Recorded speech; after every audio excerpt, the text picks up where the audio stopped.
apakah EEAT itu adalah ranking factors? Sebelum kita jawab ya pertanyaannya teman-teman ya, gue sering banget sih dapat pertanyaan-pertanyaan seperti ini ya. Kalau lagi ngomongin sesuatu gitu di SEO, ditanyainnya itu ranking factors atau bukan, pengaruhnya terhadap ranking seperti apa. Yang pertama, coba kita ubah dulu deh mindsetnya ya. Jangan semuanya itu pertanyaannya seperti itu gitu ya kan. Yang justru teman-teman tanyain adalah action yang teman-teman lakukan ini ada gunanya atau enggak untuk users ya kan? Membantu users teman-teman atau enggak ya kan? Ngasih value tambahan untuk usersnya teman-teman atau enggak.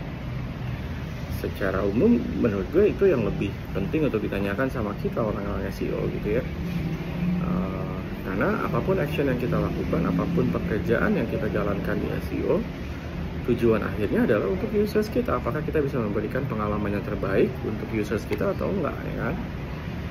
Dan ya teman-teman boleh lihat gitu panduannya Google ya. Di sisi teknikal Google bilang make page primarily for users ya kan.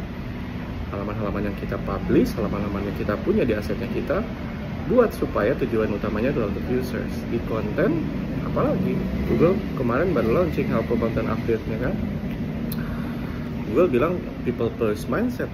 Apapun konten yang teman-teman publish, jangan buat atau jangan publish konten untuk search engine, tapi publish untuk usersnya teman-teman. Harus bisa dinikmati oleh usersnya teman-teman, harus bisa memberikan value untuk usersnya teman-teman ya kan. Termasuk EEAT ini gitu ya kan. Kalau teman-teman lihat EEAT di dokumennya Google Quality Writers Guideline ya, tujuan utama dari adanya EEAT ini adalah supaya Google bisa menampilkan halaman-halaman di hasil pencarian yang bisa dipercaya. Di dokumen yang terakhir Google update misalnya, Google bahkan bikin satu diagram pen, di tengah-tengahnya adalah trust. Trust itu dibangun dengan experience, expertise, authoritativeness ya kan.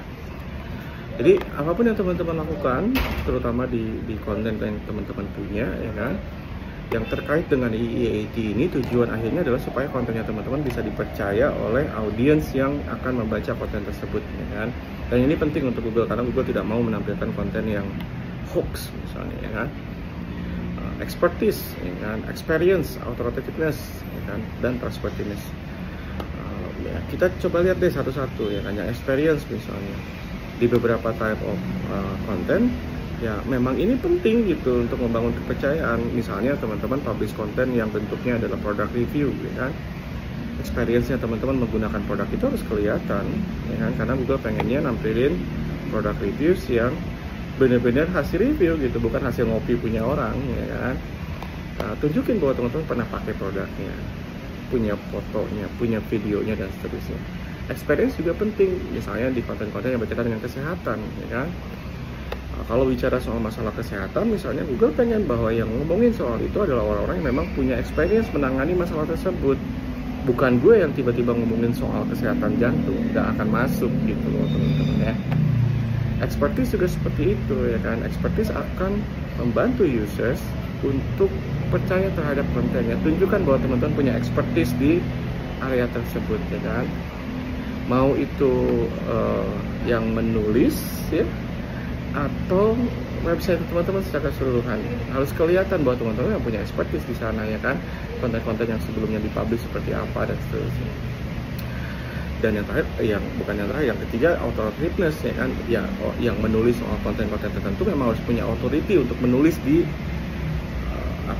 topik tersebut ya kan. Ada yang memang Google secara spesifik nyari instansi-instansi tertentu atau website-website tertentu ya kan. Misalnya soal government policy ya, Google akan lebih punya preferensi untuk menampilkan website-website pemerintahan gitu ya. Masalah kesehatan juga sama, Google punya preferensi untuk banyak menampilkan konten dari institusi-institusi atau instansi yang ada di kesehatan gitu ya teman-teman ya. Karena memang dibutuhkan seperti itu. Supaya nantinya yang terbentuk ada trustworthiness, trust itu ya kan. Dan yang teman-teman juga harus ingat, trust itu tidak dibangun dengan satu konten, tapi harus konsisten ya. Jadi kalau baru publish konten ya jangan harap gitu bisa dipercaya ya, gitu ya teman-teman ya. Jadi jangan semuanya dikaitin dengan apakah ini ranking factors atau bukan. Users first, SEO will follow.